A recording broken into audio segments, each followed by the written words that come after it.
Hello friends, సిరి తెచ్చిన ప్రేమిసులు next part చూసేద్దామా? అనురాగ్కు దివ్య తనతో గుడికి రావడానికి ఒప్పుకుంటుందా అన్న అనుమానం కలిగింది. తన మీద కోపంగా ఉంటే తను రాదు కదా అని అనుకున్నాడు. ఏం చేసైనా ఆమెతో మాట్లాడాలి అని అనుకున్నాడు. శ్యామల దివ్య గది నుండి బయటకు వచ్చి 10 నిమిషాలు గడిచినా దివ్య బయటకు రాకపోవడంతో ఆమెకు తనపై కోపం వచ్చిందని కన్ఫర్మ్ చేసుకుని ముఖం వేలాడేశాడు అతడు. ఒకవేళ నేను మామయ్యను అడిగి దివ్యతో పర్సనల్గా మాట్లాడితే ఆమెకు సర్ది చెప్పవచ్చు కదా అని మనసులో అనుకుంటూ ధైర్యం చేసి మాధవరావు దగ్గరకు నడిచాడు. నోరు తెరిచి అతడిని దివ్యతో మాట్లాడాలనుకుంటున్నాను అని చెప్పేంతలో దివ్య గది తలుపు తెరుచుకుంది. ఆ శబ్దానికి మొదట మాధవరావు ఆ వైపు చూడగా అతడిని చూస్తూనే అతడు చూస్తున్న వైపు చూశాడు అనురాగ్. ఒక్కసారిగా అతడి కళ్ళు మెరిశాయి. దివ్య గది నుండి సిరితో పాటు బయటకు వచ్చింది.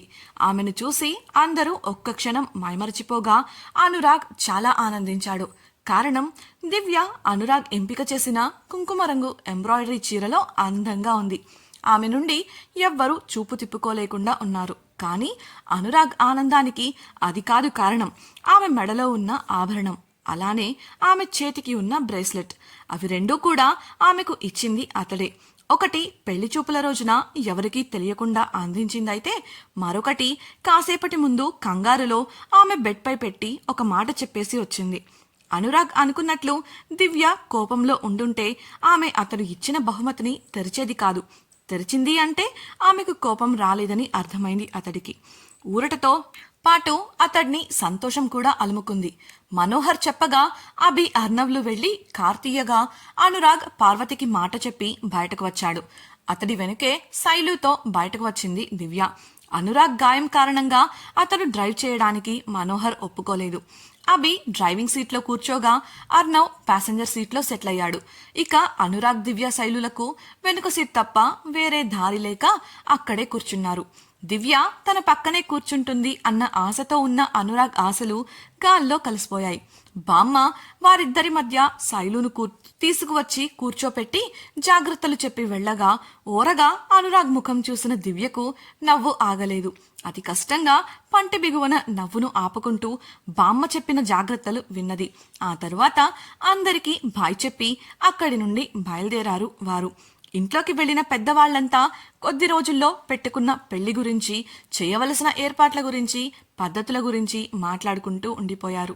దిగాలుగా కూర్చొని అద్దంలో నుండి బయటకు చూస్తున్న అనురాగ్ను చూసిన అభి అర్నవ్లకు ముందు నవ్వు వచ్చినా కొంతసేపటికి పాపం అనిపించింది.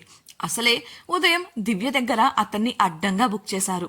ఇప్పుడు ఎలా అయినా అనురాగ్కు నిజంగా సాయం చేయాలి అని అనుకున్నారు. వెనక్కు తిరిగి శైలును పరిచయం చేసుకున్నాడు అర్నవ్. కొద్దిసేపు ఆ మాటలు ఈ మాటలు చెప్పి, అరరే మాకు గుడికి దారి తెలియదే, తప్పిపోతామేమో అమాయకంగా ముఖం పెట్టి అన్నాడు. అందుకు శైలు, నేనున్నాను కదా అన్నయ్య, నాకు గుడికి దారి బాగా తెలుసు, నేను చెప్తాలే అంటూ భరోసా ఇచ్చినట్లు ముద్దుగా చెప్పింది శైలు. వావ్, అయితే అభి అన్నయ్యకు దారి చెబుదాం, ముందుకొస్తావా అని అర్నవ్ అడగడంతో సంతోషంగా ఒప్పుకుంది శైలు. అందులోనూ సహజంగానే పిల్లలకు ముందు సీట్పై మక్కువ ఎక్కువగా ఉంటుంది కాబట్టి అర్నవ్ అభిల ప్లాన్ పనిచేసింది. శైలు ముందుకు వెళ్లి అర్నవ్ పక్కన కూర్చొని దారి చెబుతుంటే డ్రైవ్ చేస్తూ ఆమెతో కబుర్లు మొదలుపెట్టారు వారు. నిజానికి ఆమెను పూర్తిగా డైవర్ట్ చేయాలని ప్రయత్నిస్తున్నారు. చిన్నపిల్ల కావడంతో వారు అడిగే ప్రశ్నలకు సమాధానమిస్తూ ఊరి గురించి చెబుతూ ఉంది శైలు. వెనుక కూర్చున్న అనురాగ్ దివ్యలు మొహమాటంగా కదులుతూ ఉన్నారు. అప్పటి వరకు ఉన్న శైలు ఇప్పుడు లేకపోయేసరికి దివ్య తాను మాత్రమే ఉన్నామన్న సంతోషం అనురాగ్ది. దివ్యతో మాటలు కలపాలని ఆమె వైపు చూస్తున్నాడు. కానీ ఆమె చూపు కొంతసేపు బయట, కొంతసేపు ముందు కూర్చున్న వారిపైన ఉంది. ధైర్యం చేసి సర్దుకుంటున్నట్లు నటిస్తూ చొరవగా ఆమె పక్కకు జరిగాడు. అది గమనించిన దివ్యకు కంగారు మొదలైంది. అతడు ఇంకాస్త దగ్గరగా జరిగేసరికి గుండెల్లో అలజడి పెరిగింది. చిరుసిగ్గు ఆమె బుగ్గల్లోకి చేరింది. ఇంకాస్త ధైర్యం చేసి దివ్య భుజంపై చెయ్యి వేసి దగ్గరకు తీసుకోవాలని ప్రయత్నించాడు అనురాగ్. అభి అర్నవ్లు తమను చూడటం లేదు అని రూఢీ చేసుకున్న తర్వాతే అలా చేశాడు. కానీ దివ్య కంగారుగా అతడి చేతిని తనపై పడకుండా మెల్లిగా తీసేసింది. ఆమెకు ఉదయం జరిగిన దానివల్ల కోపం లేదు అని అర్థమయ్యి ఇప్పుడు చొరవ తీసుకున్నాడు. కానీ ఆమె ఇలా చేస్తుందని అస్సలు ఊహించలేదు అనురాగ్. ఆమె వారించేసరికి అప్సెట్ అయ్యాడు. అంతలో దివ్య అతడి వైపు చూసి వెంటనే ముందున్న వారి వైపు చూసి చూపులు దించేసింది. ఆ చూపుతోనే ఆమె వాళ్ళు ఉన్న కారణంగా ఇబ్బంది పడుతోందని అర్థం చేసుకున్నాడు అనురాగ్. కానీ ఆమె నుంచి ఇంతలా సానుకూల స్పందన వస్తుందని ఊహించలేదు. ఆమెకు తనపై నమ్మకం కలిగి తనను ఇష్టపడుతుంది అని అర్థమై ఆనందంగా ఉంది. ఆమెతో మాట్లాడాలని మనసు ఆరాట పెడుతుంటే ఆగలేక మెల్లిగా ఆమె చేతిని చేతిలోకి తీసుకున్నాడు. చేతికి పెట్టుకున్న బ్రాస్లెట్ను ఇష్టంగా తడుముతూ నచ్చిందా అని చిన్నగా అడిగాడు. దివ్య సిగ్గుపడుతూనే అవునంటూ తల నిలువుగా ఊపింది.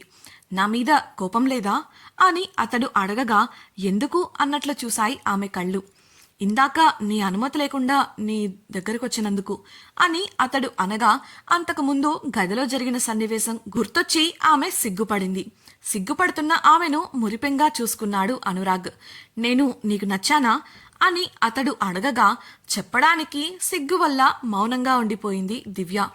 చెప్పు దివ్య, అయినా ఇలా అయితే ఎలా దివ్య, పెళ్లి చేసుకోబోతున్నప్పుడు మాట్లాడాలి కదా అని అతడు గోముగా అడిగేసరికి కొంచెం ధైర్యం చేసి నచ్చారు కాబట్టే పెళ్లికి ఒప్పుకున్నాను అని అంది.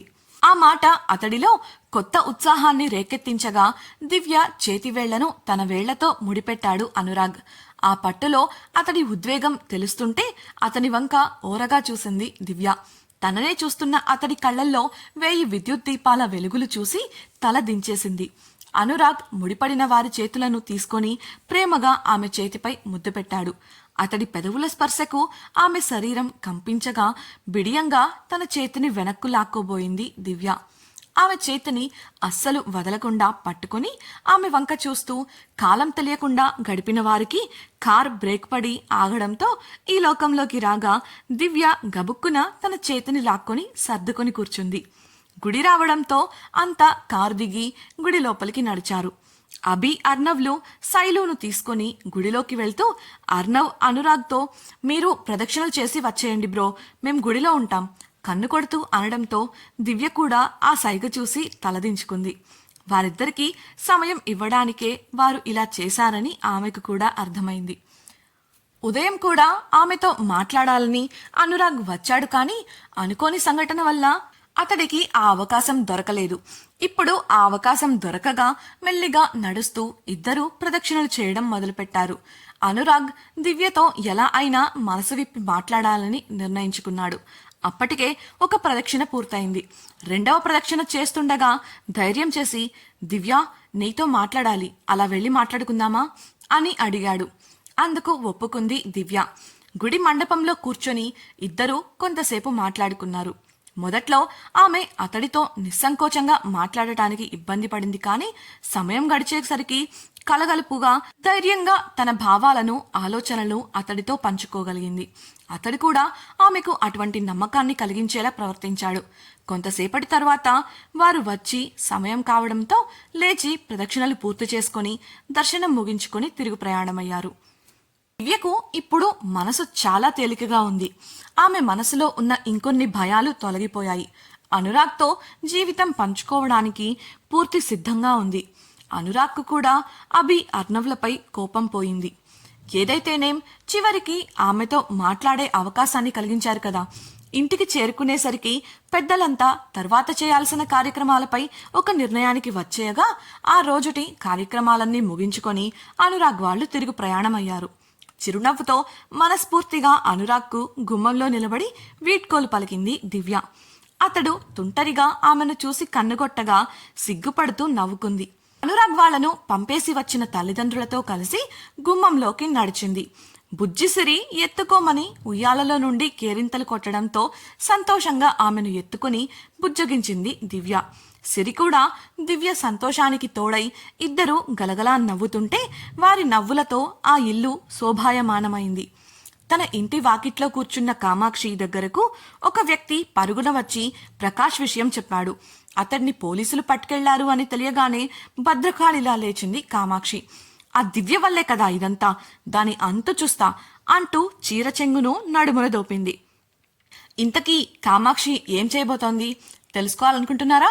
అయితే ఛానల్ను సబ్స్క్రైబ్ చేసి సిరి తెచ్చిన ప్రేమ సిరులు రాబోయే ఎపిసోడ్స్ తప్పకుండా వినేయండి. అలాగే మీకు ఈ వీడియో నచ్చినట్లయితే లైక్ చేసి మీ స్నేహితులతో షేర్ చేయండి. మీ అభిప్రాయాలను మాతో పంచుకోవడం కోసం కామెంట్ సెక్షన్లో తెలియజేయగలరు. ఇట్లు మీ నవలా హృదయం team. Thank you for listening.